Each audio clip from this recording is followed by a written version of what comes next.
Welcome to our channel. Today we how to verify retirement distribution taxability with E-Trade statements. Easy tutorial step by step clearly.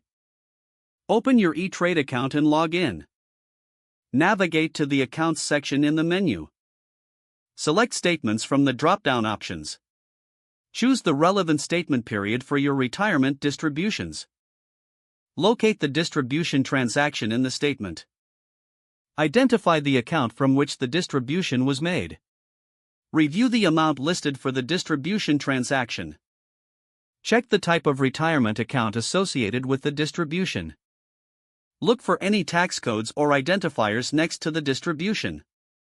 If applicable, note whether the distribution is qualified or non-qualified. Cross-reference the distribution type with IRS guidelines. Access the IRS website to confirm taxability requirements. Gather any additional documents related to your retirement plan. Calculate any potential penalties or taxes based on your age and account type.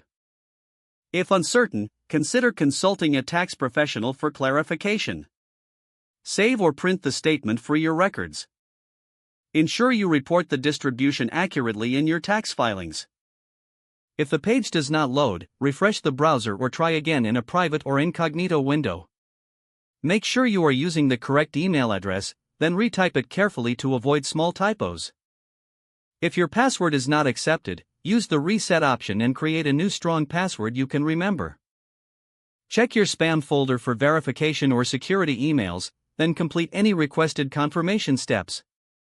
Enable two-factor authentication if available to improve account security and reduce unauthorized access risk. After signing in, review your profile details so your contact information and settings are accurate and current. If you see an error message, note it down and try again after restarting your device and internet connection.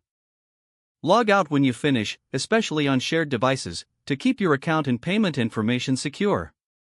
If the page does not load, refresh the browser or try again in a private or incognito window. Make sure you are using the correct email address, then retype it carefully to avoid small typos. If your password is not accepted, use the reset option and create a new strong password you can remember.